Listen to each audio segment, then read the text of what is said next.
Hello बच्चों, मैं स्मिता बिजलवान स्वागत करती हूँ आपका आईसीटी वर्चुअल क्लासरूम में। आशा करती हूँ आप सभी स्वस्थ होंगे और अच्छे से अपनी पढ़ाई कर रहे होंगे। बच्चों, आज हम पढ़ने जा रहे हैं क्लास 8 की साइंस। और क्लास 8 साइंस में हमारा चैप्टर चल रहा था कंबशन एंड फ्लेम, जिसके हम क्वेश्चन आंसर्स कर रहे थे। जैसा कि आप जानते हैं, अपने प्रीवियस लेक्चर्स में हमने ये चैप्टर जो है पूरा कंप्लीट कर लिया था। इसके हमने सारे टॉपिक्स पढ़ लिए थे, सारे टॉपिक्स को अच्छे से कवर कर लिया था। जहां पर बच्चों एक बार हम देख लेते हैं कि इस चैप्टर में जो टॉपिक्स हमने कवर किए वो कौन कौन से टॉपिक्स हैं। चलिए, तो सबसे पहले हमने यहाँ पर दहन के बारे में जाना कि दहन यानी कि कंबशन क्या है। ठीक, साथ ही सेकंड चीज हमने पढ़ी कि जो दहनशील पदार्थ हैं वो क्या है।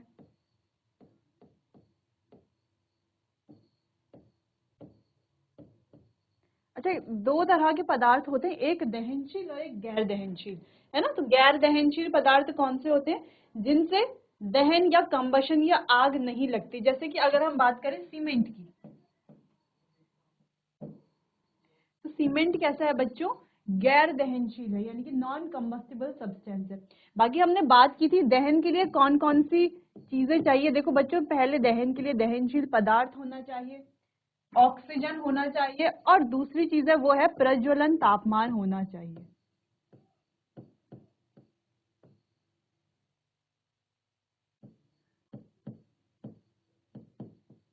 ठीक है, प्रज्वलन तापमान होना चाहिए। वही हमने बात की थी कि जो दहन है वो दो प्रकार का होता है, एक होता है पूर्ण दहन और एक होता है अपूर्ण दहन। अब ऑक्सीजन कैसे जरूरी है इसको हमने एक्सपेरिमेंट की मदद से भी समझ लिया था। फिर हमने पढ़ा कि दहन अगर कहीं पर ज्यादा हो जाए तो उस पर जो है कंट्रोल कैसे किया जाए, यानी कि नियंत्रण कैसे किया जाए। तो हमने यहाँ पर कुछ पॉइंट्स पढ़े कि जल का उपयोग करके, पानी डाल करके। फिर बात की बच्चों हमने कार्बन डाइऑक्साइड का उपयोग करके, है ना, आग बुझाई जा सकती है। जहां पर हमने बात की थी कि जो विद्युत उपकरण होते हैं उन पर यदि अगर आग लग जाए तो उन्हें बच्चों हम जल के द्वारा नहीं बुझा सकते, क्योंकि उससे कोई फायदा नहीं होता। वैसे भी जल क्या करता है? इलेक्ट्रिसिटी कंडक्ट करता है। तो हमने पढ़ा कि कार्बन डाइऑक्साइड या फायर एक्सटिंग्विशन, जिसे हम अग्निशामक यंत्र कहते हैं, ठीक है, जो कुछ इस तरीके से दिखता है ना, कुछ इस तरीके से हमारा अग्निशामक यंत्र होता है, जिसकी मदद से बच्चों हम क्या करते हैं? आग को बुझा सकते हैं। ठीक, कोई भी आग हो। ठीक, फिर बच्चों हमने ज्वाला के बारे में बात की थी कि ज्वाला क्या है, इसके क्या क्या विभिन्न क्षेत्रों के बारे में हमने बात की थी। अच्छा, दहन में बच्चों हमने प्रकार के बारे में बात की थी, जहां पर हमने तीव्र दहन, स्वतः दहन और विस्फोट के बारे में बात की थी। ठीक है, इन 3 पॉइंट्स को हमने यहाँ पर डिस्कस किया था। ज्वाला के बारे में बात की थी, इसके क्या क्या क्षेत्र हैं यहाँ पर हमने बात की थी। साथ ही बात की थी बच्चों कैलोरीफिक वैल्यू क्या है,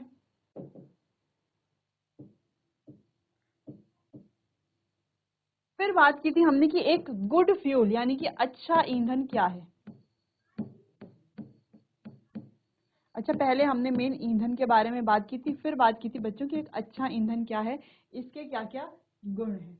ठीक, चलिए, तो यहाँ पर काफी सारे पॉइंट्स को हमने डिस्कस किया था, और भी छोटे छोटे बहुत सारे पॉइंट्स थे, और ये बहुत सारे छोटे छोटे टॉपिक्स थे जो इस चैप्टर में हमने कवर किए थे। खैर, ऊपर ऊपर से हमने लिख लिया है कि ये सारे टॉपिक्स भी हमने यहाँ पर कवर किए। तो कुछ क्वेश्चन आंसर्स तो हमने देख लिए थे, ठीक है, कुछ क्वेश्चन आंसर्स बाकी के हम अभी आगे देखेंगे। चलिए बच्चों, चलिए, तो ये वाला क्वेश्चन हम कर रहे थे कि एलपीजी की तुलना में बेहतर घरेलू ईंधन है लकड़ी की तुलना में, है ना। अगर हम लकड़ी की बात करें या एलपीजी की बात करें, तो बेहतर जो ईंधन है बच्चों वो हमारा एलपीजी है। ऐसा क्यों? देखो, अगर हम एलपीजी की बात करते हैं तो ये एक बेहतर ईंधन है लकड़ी के मुकाबले। ऐसा क्यों? देखो, लकड़ी जलाते हैं तो धुआं होता है, तो पहला पॉइंट, यहाँ पर किसी भी प्रकार का कोई पॉल्यूशन नहीं होता, पहला टिक इसे इसलिए मिलता है। ठीक है, दूसरी चीज ये कैसे? इजी टू ट्रांसपोर्ट है, यानी कि इसे आसानी से लाया जा सकता है, आसानी से कहीं ले जाया जा सकता है। तीसरी चीज इजी टू हैंडल है, इसे आसानी से हमें क्या करना है, सिर्फ चूल्हा ऑन करना है और बाहर से कोई एक्सटर्नल हीट देनी है, वो लाइटर हो, वो माचिस हो, कोई भी एक्सटर्नल हीट हमें देनी है, बाहरी ऊष्मा हमें देनी है और ये जल जाता है। यानी कि इस वाले पॉइंट पर भी हम ये पॉइंट किसको देंगे, एलपीजी को ही देंगे, क्योंकि ये क्या है, इजी टू हैंडल है। इसके अलावा बच्चों ये ज्यादा ऊष्मा प्रोड्यूस करता है, यानी कि इससे ज्यादा हीट प्रोड्यूस होती है। यानी कि अगर हम बात करें इनके जो ऊष्मीय मान है कैलोरीफिक वैल्यू की, तो एलपीजी की कैलोरीफिक वैल्यू लकड़ी की कैलोरीफिक वैल्यू से काफी ज्यादा है, जिस वजह से ये इसको एक बेस्ट ईंधन या अच्छा फ्यूल इसको बनाता है और बेहतर बनाता है घरेलू उपयोग के लिए। तो यदि आपको कहा जाए कि आपको क्या करना है, 2 लीटर पानी को उबालना है, तो आप खुद से सोचिए आप कौन से ईंधन को प्रेफरेंस देंगे। आप क्या एलपीजी का उपयोग करना चाहेंगे 1-2 लीटर पानी को गर्म करने के लिए, या लकड़ी का उपयोग करना चाहेंगे। एलपीजी का उपयोग बहुत ही इजी है, आपको सिंपली गैस ऑन करना है, कोई एक्सटर्नल हीट देनी है और पानी को बॉईल करना है, और पानी जल्दी भी बॉईल हो जाएगा। क्यों बॉईल हो जाएगा, क्योंकि इसकी कैलोरीफिक वैल्यू ज्यादा है, यानी कि ये ज्यादा हीट प्रोड्यूस करता है। वहीं अगर हम लकड़ी की बात करें तो लकड़ी को जलाना पड़ेगा पहले, ठीक है, पहले लकड़ी को उसके इग्निशन टेम्परेचर तक पहुंचाना पड़ेगा, क्योंकि हम जानते हैं लकड़ी का इग्निशन टेम्परेचर ज्यादा होता है और एलपीजी का इग्निशन टेम्परेचर कम होता है ना। जो एलपीजी है उसे हमें उसके इग्निशन टेम्परेचर तक पहुंचाना नहीं पड़ता, ठीक, क्योंकि इसका इग्निशन टेम्परेचर कम है, लकड़ी का ज्यादा है। तो पहले क्या करना पड़ेगा, लकड़ी को काफी देर तक हीट करना पड़ेगा, फिर लकड़ी जलेगी, फिर जो है पानी गर्म होगा। इसका जो कैलोरीफिक वैल्यू वो उतनी ज्यादा नहीं है, ज्यादा हीट ही प्रोड्यूस नहीं करता, ठीक है, अगर हम एलपीजी के मुकाबले बात करें तो। और दूसरी चीज कि यहाँ से पॉल्यूशन भी प्रोड्यूस होता है। तो बेटर फ्यूल कौन सा, हमारा एलपीजी है। चलिए तो यहाँ पर रीड करते हैं उत्तर। एलपीजी लकड़ी की तुलना में बेहतर घरेलू ईंधन है, क्योंकि लकड़ी जलने पर बहुत अधिक धुआं पैदा होता है और श्वसन संबंधी समस्याएं पैदा करती है। और दूसरी चीज, साथ ही इसकी दक्षता भी एलपीजी से कम होती है। जो हमने ईंधन दक्षता की बात की थी, तो इसकी जो ईंधन दक्षता है बच्चों, वो भी क्या होती है, एलपीजी से कम होती है, ठीक है। ईंधन दक्षता के बारे में हमने क्या पढ़ा था कि 1 केजी फ्यूल को जलाने पर वो कितना हीट एनर्जी प्रोड्यूस करता है, वही क्या होती है, उसकी ईंधन की दक्षता होती है, ठीक है। जैसे एलपीजी जो है, 1 केजी एलपीजी जलाने पर ज्यादा हीट प्रोड्यूस होगी लकड़ी के कंपैरिजन में, ठीक। चलिए तो ये था हमारा क्वेश्चन, इसको अब आप नोट कर लीजिए, फिर आगे बढ़ते हैं बच्चों।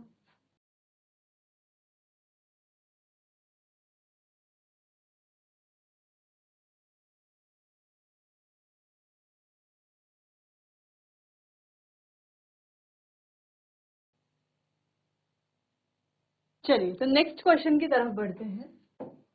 अगला क्वेश्चन है, कागज स्वयं आसानी से आग पकड़ लेता है, जबकि एल्यूमीनियम पाइप पर लपेटा हुआ कागज का टुकड़ा आग नहीं पकड़ता, ऐसा क्यों।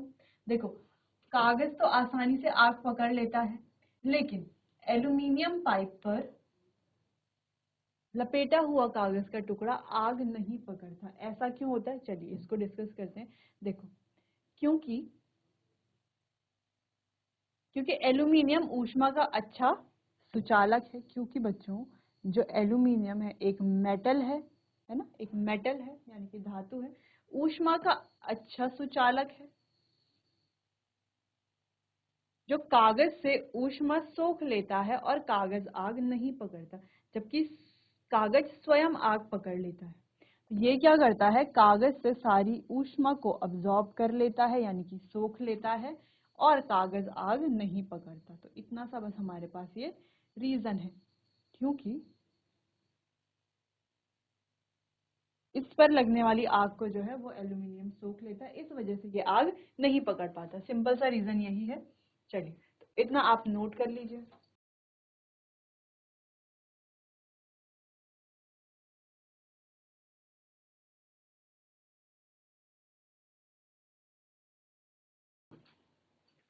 चलिए नेक्स्ट क्वेश्चन की तरफ बढ़ते हैं। अगला क्वेश्चन है, मोमबत्ती की लौ का नामांकित चित्र बनाइए। चलिए तो हम जानते हैं ये हो गई हमारी कैंडल यानी कि मोमबत्ती, ये हो गई इसकी ज्वाला यानी कि फ्लेम। अब यहाँ पर 3 जोन होती हैं। एक होती है हमने हमारी सबसे बाहर वाली जोन, यहाँ पर बच्चों कंप्लीट कंबशन यानी कि पूर्ण दहन होता है। पूर्ण दहन होता है, और हमने बात की थी कि ये सबसे ज्यादा गर्म क्षेत्र भी होता है, ठीक है, सबसे ज्यादा गर्म क्षेत्र, जिसे हम हॉटेस्ट पार्ट भी कहते हैं। नेक्स्ट है हमारा मिडल पार्ट, यानी कि ये मध्य क्षेत्र। अब ये जो मध्य क्षेत्र है, यहाँ पर पूर्ण दहन बच्चों नहीं होता, ठीक है, यहाँ पर पार्शियल कंबशन होता है। दूसरी बात करें, ये भी मध्यम गर्म होता है, ठीक है, ना तो ज्यादा गर्म ना तो ज्यादा ठंडा। नेक्स्ट बात करते हैं जो हमारी सबसे इनर मोस्ट जोन होती है, यहाँ पर अनबर्न्ड वैक्स वेपर्स,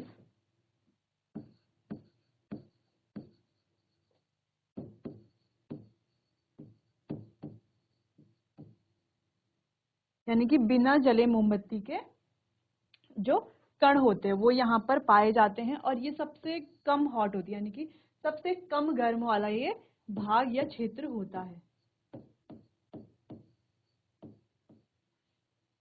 तो आपको ये ध्यान रखना है। अच्छा, आप सिर्फ ये कर सकते हैं कि आप ये तीनों पार्ट याद रखिए। तो जो सबसे बाहर है वहां पर पूर्ण दहन भी होगा, और वो सबसे ज्यादा गर्म वाला पार्ट भी होगा। नेक्स्ट जो हमारा मध्य भाग है, तो यहाँ पर पूर्ण दहन तो नहीं होगा लेकिन पार्शियल कंबशन होगा, और ये वाला पार्ट मिडिल जोन है तो मॉडरेटली हॉट होगा, ठीक है, यानी कि मध्य गर्म होगा। फिर बात करते हैं इनर मोस्ट जोन की, यानी कि जो सबसे अंदर वाली जोन है, वहां पर जो है अनबर्न्ड वैक्स वेपर्स होंगे।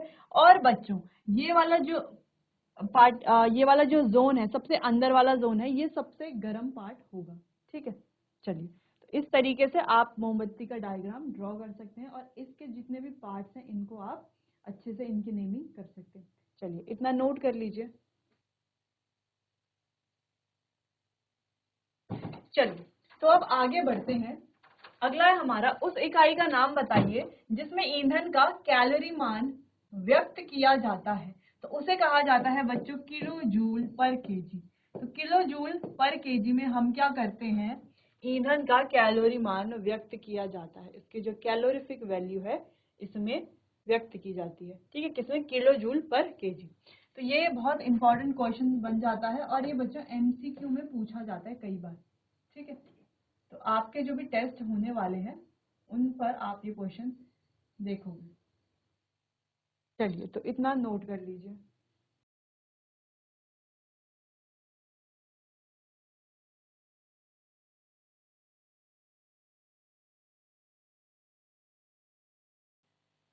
आगे बढ़ते हैं। नेक्स्ट क्वेश्चन है, समझाइए कैसे CO2 आग पर नियंत्रण करने में सक्षम है। चलिए, तो अब हमें बताना है कि CO2 कैसे आग पर नियंत्रण करने में सक्षम होता है। चलिए, तो इसे कैसे हम समझेंगे, देखो, सबसे पहले मान लेते हैं कुछ ये हमारे पास कुछ लकड़ियां हैं,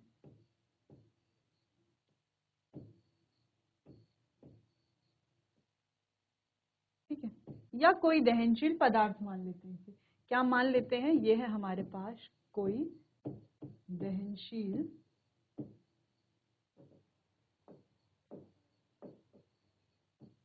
पदार्थ, ठीक है, और यहाँ पर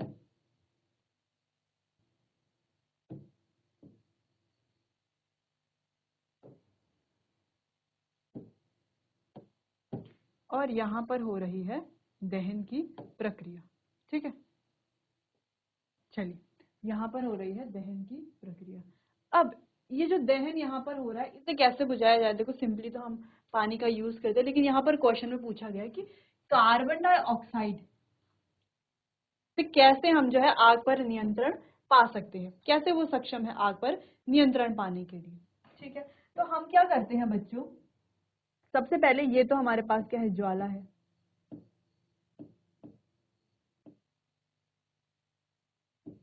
जिसे हम फ्लेम भी कहते हैं।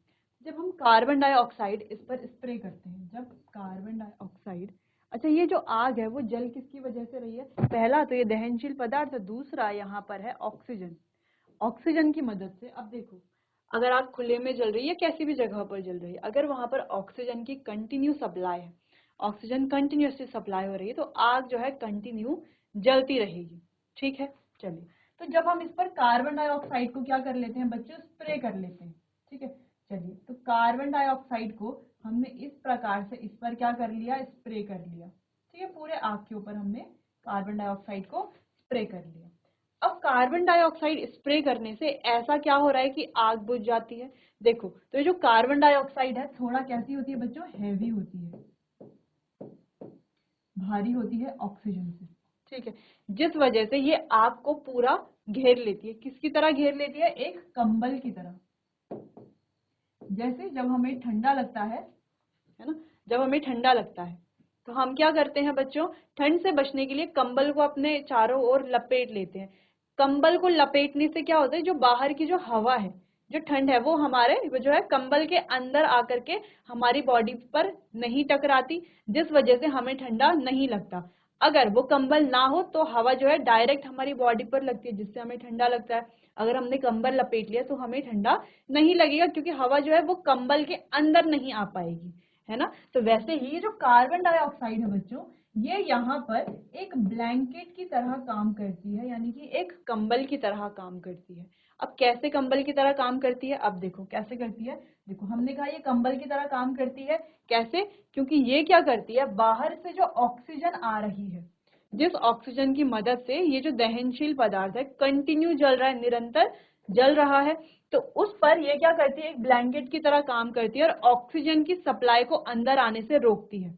ठीक है, जैसे ठंड हमें नहीं छू पाती जब हम ब्लैंकेट ओढ़ते हैं, वैसे ही ये जो ब्लैंकेट है कार्बन डाइऑक्साइड का, ये भी ऑक्सीजन को अंदर आने से रोकता है।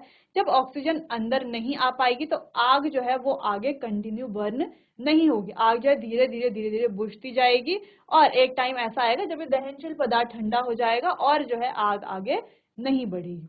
ठीक, तो चलिए, तो यही हमारा पूरा पॉइंट था कि ऐसे ही कार्बन डाइऑक्साइड जो है आग को बुझा लेती है। या हम बात करें किसी विद्युत उपकरण में अगर आग लगती है, ये तो हमने नॉर्मली बात करी, किसी विद्युत उपकरण की बात करते हैं तो वो भी जल रही है, क्योंकि वहां पर भी ऑक्सीजन की कंटिन्यू सप्लाई हो रही है।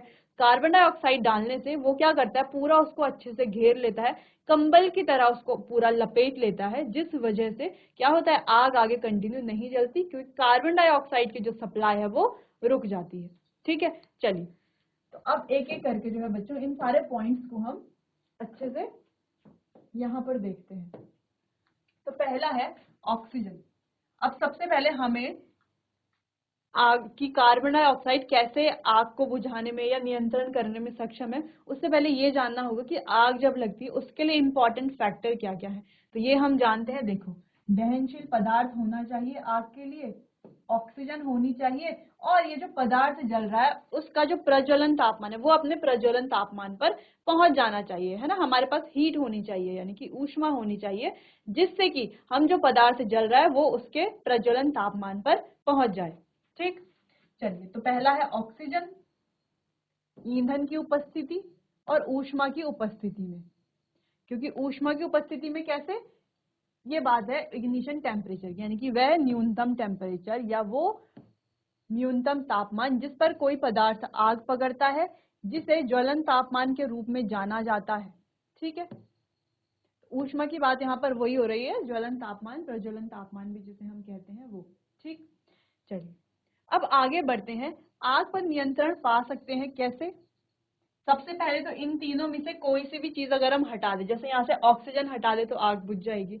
इग्निशन टेम्परेचर, यानी कि यहाँ पर इसको जो है, जो दहनशील पदार्थ है उसे अगर ठंडा कर दिया जाए तो आग बुझ जाएगी। तीसरी चीज, दहनशील पदार्थ को ही हटा दें तो आग लगने का होता ही नहीं है कि आग कैसे लगेगी। ठीक, चलिए, तो एक एक करके सारे पॉइंट्स को पढ़ते हैं कि कार्बन डाइऑक्साइड यह ऑक्सीजन से भारी है। पहला पॉइंट यही है कि ये क्या है, हैवी है, भारी है, और इसीलिए यह एक सुरक्षात्मक अवकरण के रूप में कार्य करता है और ऑक्सीजन को आग तक पहुंचने से रोकता है।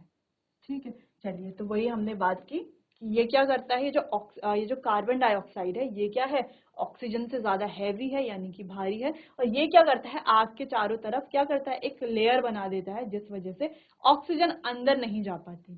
ठीक, अब चूंकि कार्बन डाइऑक्साइड यह द्रव अवस्था में संग्रहित होता है, इसीलिए जब इसे आग पर इस्तेमाल किया जाता है तो यह फैलता है। अब बच्चों, जो कार्बन डाइऑक्साइड है इसे जब हम सिलेंडर्स में फिल करते हैं तो ये इसे कैसे किया जाता है, हाई प्रेशर पर द्रवित किया जाता है। ठीक है, तो द्रव अवस्था में इसको क्या किया जाता है, संग्रहित किया जाता है। हम जानते हैं कार्बन डाइऑक्साइड क्या है, एक गैस है। ठीक है, तो इसे जो है गैस के रूप में सीधा हम ऐसे तो भंडारित नहीं कर सकते, तो इसे स्टोर करने के लिए इसे हाई प्रेशर पर यानी कि उच्च दाब पर इसे क्या करना पड़ता है, संपीड़ित करना पड़ता है। अब संपीड़ित करने से ये क्या होगा, ये जो है अपनी गैसीय अवस्था से किस अवस्था में चला जाएगा बच्चों, द्रव अवस्था में चला जाएगा। तो इस तरीके से हम इसे भंडारित करते हैं, और जब हमें जरूरत होती है, जहां पर हम इसे स्प्रे करते हैं, तो रहता तो सिलेंडर के अंदर कैसा है, ये द्रव अवस्था में है, लेकिन जब स्प्रे किया जाता है तो इसका जो प्रेशर है वो रिलीज हो जाता है, और वो जो गैस है वो इस पर पूरा क्या हो जाती है, फैल जाती है। ठीक, चलिए, इसीलिए जब इसे आग पर इस्तेमाल किया जाता है तो यह फैलता है और ठंडा हो जाता है। तो ये फैलता है और कैसा हो जाता है, ठंडा हो जाता है, जिससे तापमान कम हो जाता है। इससे गर्मी आग तक नहीं पहुंच पाती, जिससे क्या होता है बच्चों, तापमान भी कम हो जाता है। जैसे हम परफ्यूम की बात करते हैं, तो परफ्यूम की इस तरीके से बॉटल्स होती हैं, है ना, हमने देखी है, जो हमारे परफ्यूम होते हैं, डीओ होते हैं। ठीक है, तो जब हम इन्हें शेक करते हैं, ये जो परफ्यूम है बच्चों, इनको जब हम क्या करते हैं, शेक करते हैं, जब इस बॉटल को हिलाया जाता है तो हमें लगता है इसके अंदर क्या है, लिक्विड है, यानी कि कुछ द्रव अवस्था में है या कुछ तरल अवस्था में है। लेकिन जैसे ही हम इसे यहाँ से स्प्रे करते हैं, ये जो ऊपर से इसका बटन होता है, इससे जो प्रेस करके हम क्या करते हैं, स्प्रे करते हैं, तो हम बाहर देखते हैं कुछ गैस निकलती है, और इतनी ये जो गैस बाहर निकलती है, इसकी स्मेल भी जो है काफी दूर तक जाती है, काफी ये डिफ्यूज कर जाता है। डिफ्यूजन क्या है, ये आप हायर क्लासेस में पढ़ेंगे, फिलहाल हमें सिर्फ इतना ही समझना है कि ये दूर तक फैल जाता है। ठीक है, डिफ्यूज हो जाता है। जैसे अगरबत्ती को एक जगह पर जलाया जाता है तो वो उसकी जो खुशबू है वो काफी दूर तक जाती है, वैसे इसकी खुशबू भी काफी दूर तक जाती है। लेकिन यहाँ पर समझने वाली बात यह है बच्चों कि अंदर से तो हमें लग रहा था कि ये लिक्विड अवस्था में है, यानी कि द्रव अवस्था में, लेकिन स्प्रे करते ही कैसे यहाँ से गैस बाहर निकल रही है ना। तो क्या होता है, ये जो परफ्यूम है ये गैसीय अवस्था में ही होता है, लेकिन इसे क्या किया जाता है बच्चों, कंप्रेस किया जाता है, यानी कि संपीड़ित किया जाता है, जिस वजह से उच्च प्रेशर पर यानी कि उच्च दाब पर इसे संपीड़ित किया जाता है, और लिक्विड अवस्था में बॉटल्स में भरा जाता है। ठीक, फिर जैसे हम ये बटन प्रेस करते हैं तो इसका जो प्रेशर है, हमने उच्च दाब पर इसे भरा था ना, तो वो जो दाब है वो क्या हो जाता है, रिलीज हो जाता है, जिस वजह से ये गैस बाहर निकलती है। सेम वैसे ही कार्बन डाइऑक्साइड के साथ भी होता है, इसे भी ऐसे ही द्रव अवस्था में संग्रहित किया जाता है या भंडारित किया जाता है, या हम कहें स्टोर किया जाता है। तो जैसे ही हम ये बटन प्रेस करते हैं, जहां पर भी आग लगी है उस एरिया पर ये पूरा क्या हो जाता है, फैल जाता है। ठीक, और ठंडा हो जाता है, जिससे कि ये जो दहनशील पदार्थ है उसको भी ठंडा कर देता है, जिससे आग जो है जल्दी बुझ जाती है। तो ये एक इंपॉर्टेंट पॉइंट था, आप इसे नोट कर लीजिए, और ये क्वेश्चन बहुत ही इंपॉर्टेंट है बच्चों। चलिए बच्चों, तो आज के लिए बस इतना ही, बाकी क्वेश्चंस को डिस्कस करेंगे हम अपने आने वाले अगले सेशंस में। तब तक के लिए आपका बहुत बहुत धन्यवाद।